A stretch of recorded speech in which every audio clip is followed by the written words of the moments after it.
भी जुड़े हुए हैं। चौहान साहब, बहुत शुक्रिया हमें समय देने के लिए।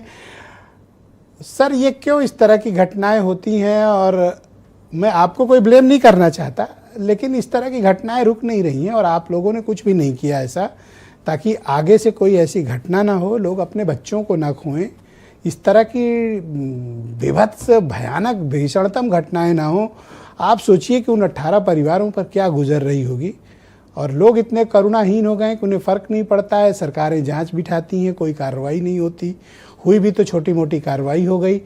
लेकिन ना तो हमने सबक लिया था, ना सबक लिया है। और मैं तो इस मामले में मायूसी के साथ कहता हूँ, आगे भी कोई सबक नहीं लिया जाएगा। चौहान साहब।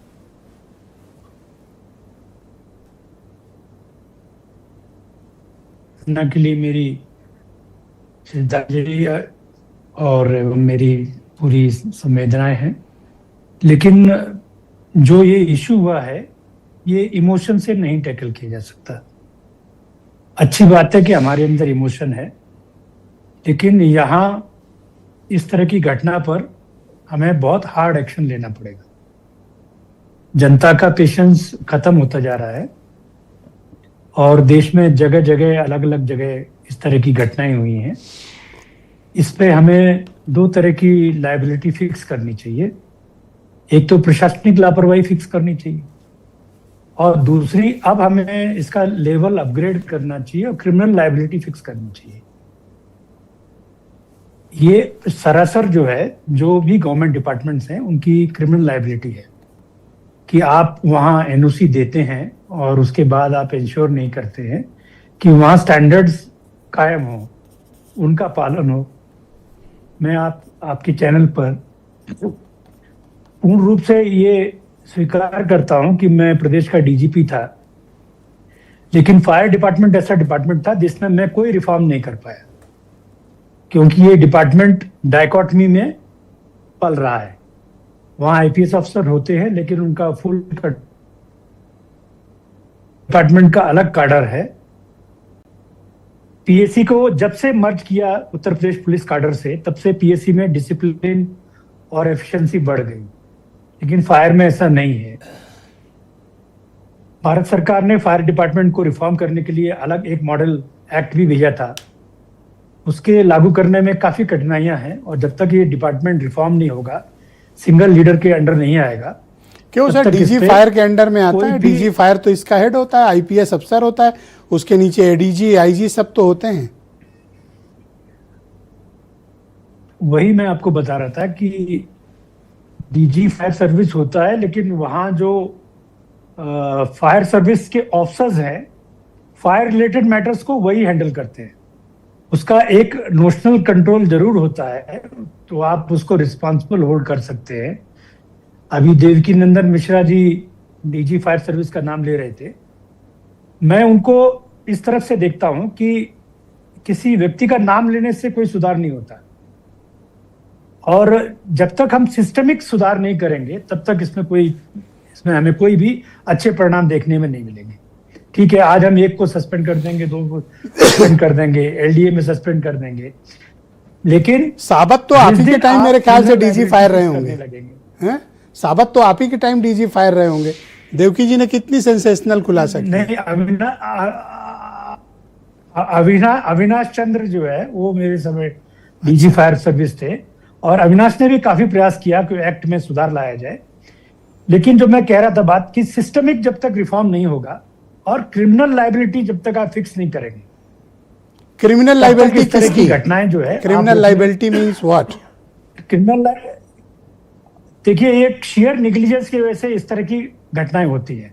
आप उस पर मुकदमा कायम करिए, उनको अरेस्ट करिए, उनको जेल भेजिए, अभी सुधार होने लगेगा। सरकार कॉम्पेंसेशन देती है, कॉम्पेंसेशन बहुत जरूरी भी होता है, लेकिन हमारे अंदर एक कहीं ना कहीं एक मॉरल ये आ जाती है, कॉम्प्लेसेंसी आ जाती है कि भाई हमने तो पैसे दे दिए, अब हमें कुछ करने की जरूरत नहीं, सभी खुश हो जाते हैं। सर, मुआवजा ब्लड मनी होती है सर, वो पता नहीं क्यों लोग मुआवजे को अच्छा मानते हैं, मैं उसे बहुत गलत मानता हूं। ब्लड मनी है सर। मैं आपसे स्वीकार करता हूं, और अगर मुआवजा देना ही है तो उन संबंधित अधिकारियों से ये मुआवजा डिडक्ट करके देना चाहिए जो रिकवरी करिए। तो इसलिए मैं हमेशा सिस्टमिक इम्प्रूवमेंट की बात करता हूं, और समाज में भ्रष्टाचार बहुत एंडेमिक हो गया है, लोगों का पेशेंस खत्म हो रहा है भ्रष्टाचार के प्रति। एक समय जब अन्ना मूवमेंट हुआ था तब देश जागृत हुआ था भ्रष्टाचार के लिए, फिर बाकी सब लोग फिर गायब हो गए, और पूरे देश में ये भ्रष्टाचार का जो है वो कीड़ा लगा हुआ है, और ये बहुत बड़ा होता जा रहा है। और जब तक हम अच्छा, इस पे आप कठोर लोग मतलब कार्रवाई इसको नहीं आप करते पर्सनल मत लीजिएगा, आप लोग तब तक इतने, आप पर्सनल मत लीजिएगा, आप लोग इतने करुणाहीन क्यों हो गए हैं कि किसी की तकलीफ को आप तकलीफ नहीं मानते हैं, किसी के दर्द से आपको दर्द नहीं होता है, किसी ने अपना बच्चा खोया तो आपको बहुत पीड़ा नहीं होती है। आपके लिए ये एक रोज़मर्रा का काम है। आप मतलब आपके डिपार्टमेंट जहां आपने इतने लंबे समय सर्विस की, ये फ़र्क नहीं पड़ता, एटीट्यूड है। जैसे मैं देखा चीफ मिनिस्टर साहब वहां से निकले, सब गायब हो गए।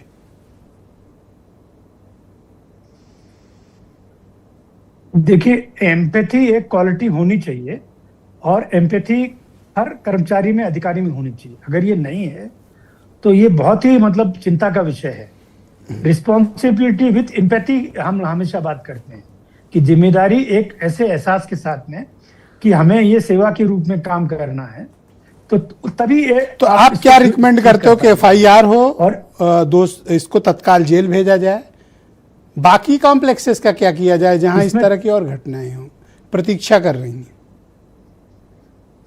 देखिए, इसमें जो एक रूप होके और एक लक्ष्य, एकाग्रता से जब तक आप काम नहीं करेंगे, कि जैसे अभी देवकी नंदन जी बहुत सही बोल रहे थे, मिश्रा जी जो है, कि जैसे ही अभी आप दोबारा शुरू करेंगे वो दोबारा वसूली शुरू हो जाएगी हैं?